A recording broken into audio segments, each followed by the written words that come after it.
ఇవాళ సబ్జెక్టు అల్లు అర్జున్ గురించి మాట్లాడాల్సిన అవసరం ఇప్పుడు ఈ పరిస్థితుల్లో వచ్చింది. మెగా కాంపౌండ్, మెగా ఫ్యామిలీ అంటే చిరంజీవి గారు ఎంత అణిగి ఉండారో, ఎదిగిన కొద్దీ అణిగి ఉన్నటువంటి మార్గదర్శకులు ఈ దేశంలో చిరంజీవి గారు. అటువంటి ఎంతో అభివృద్ధి, కష్టపడి ఎంతో అభివృద్ధి చెందినటువంటి చిరంజీవి గారిని ఒక మహావృక్షం, ఒక పచ్చని చెట్టుగా ప్రతి ఒక్కళ్ళు కులాలకు అతీతంగా, మతాలకు అతీతంగా ఆయన్ని ప్రేమించేవాళ్ళు కోట్లాది మంది ప్రజలు ఆయన ప్రేమించారంటే బ్రహ్మాండమైన ఆయన నడక తరతరాలుగా మాట్లాడుకోవాల్సిన అవసరం ప్రతి ఒక్కళ్ళు చిరంజీవి గారి హావభావాల గురించి. అలాగే చిరంజీవి గారితో పాటు ఆ కుటుంబంలో పవన్ కళ్యాణ్ గారు కూడా ఎక్కడ ఫైర్ అవుతున్నారంటే ఆయన ఒక అన్యాయం మీద ఫైర్ అయ్యారు.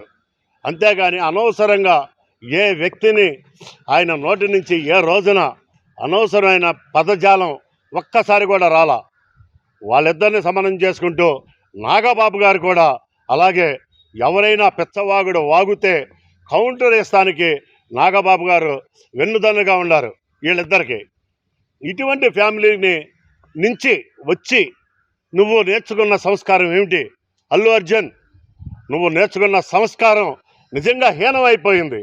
మేమందరం ఎక్కడెక్కడి నుంచో మారుమూల ప్రజలు ఆయన చూసి మేము ఆయన అడుగుజాడల్లో నడవాలి, ఆయన హావభావాలు కావాలి, ఆయన విధానాలు కావాలని చెప్పేసి అందరం పాటించుకుంటూ పచ్చని మొక్కలు నాటుకుంటున్నాం, రక్తదానాలు చేస్తున్నాం. పుట్టినరోజు సందర్భంగా ఒక కేకులు కట్ చేయడమే కాదు, పేద ప్రజలకి లేకపోతే ఎక్కడ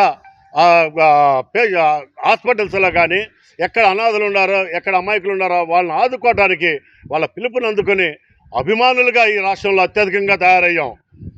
అల్లు అర్జున్ రేపు డిసెంబర్ 6వ తారీఖున నువ్వు మాట్లాడిన దానికి చిరంజీవి గారు, పవన్ కళ్యాణ్ గారు, నాగబాబు గారు వాళ్ళ కాళ్ళు కడిగి ఆ నీళ్లు పబ్లిక్గా మీడియా ముందు నెత్తిన పోసుకుంటే పోసుకో.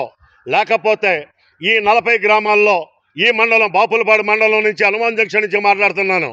ఈ 40 గ్రామాల్లో రేపు డిసెంబర్ 6వ తారీఖున నీ సినిమా రిలీజ్ చేయలేవు.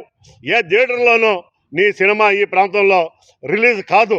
ఈ గన్నవరం నియోజకవర్గం మొత్తం కూడా నీ సినిమా రిలీజ్ అవ్వటం మాత్రం ఖచ్చితంగా అవ్వదు. ఒక్క ఫ్లెక్సీ కట్టేవాడు ఉండడు. ఇది ఛాలెంజ్ చేసి చెప్తున్నాను. డిసెంబర్ 6వ తారీఖు ఈ లోపల నువ్వు మీడియా ముందు వాళ్ళ కాళ్ళు కడిగి ఆ నీళ్ళని నువ్వు నీ నెత్తిని జింపుకుంటే నీకు ప్రక్షాళన జరుగుద్ది. అప్పుడు కూడా సహించం. దాన్ని ఏ విధంగా మార్చుకోవాలో ఆ విధంగా మార్చుకోవడానికి ట్రై చేస్తాం. కానీ నువ్వు చేసిన తప్పు, చిరస్థాయిగా చేసిన తప్పు చేసేసావు. ఇప్పటికైనా సరే నువ్వు నిర్ణయం తీసుకో. అల్లు అర్జున్, నువ్వు ఒక కామెడీ యాక్టర్వి.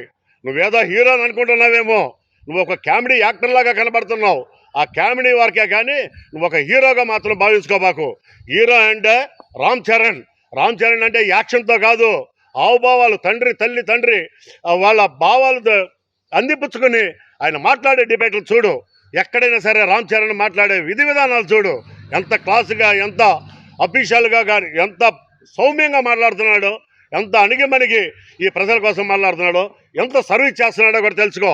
మీ తండ్రి పిల్లికి బిచ్చం పెట్టని అల్లు అరవింద్ గారు ఎక్కడైనా సరే సేవా కార్యక్రమాల్లో ఎక్కడైనా ఉన్నాడా? ఈ రాష్ట్రాన్ని ఎక్కడైనా కాపాడారా? నీ కుటుంబం గురించి చెప్తావేంటి? నీ కుటుంబం ఏదో గొప్పదనుకుంటున్నావేమో, నీకేదో సైన్యం ఉండాలనుకుంటున్నామో. చూపిస్తూ సైన్యాన్ని రేపు డిసెంబర్ 8వ తారీఖు 6వ తారీఖు అన్నావు. ఆ రోజున చూపిస్తూ నీ సైన్యాన్ని మేము చూస్తాం, ఖచ్చితంగా చూస్తాం, దీన్ని ఎదుర్కొంటాం. ఖచ్చితంగా కాలుతో అధపాతాళానికి తక్కకపోతే అల్లు అర్జున్ నీకు తగిన శాస్తి చేస్తాం. Thank you.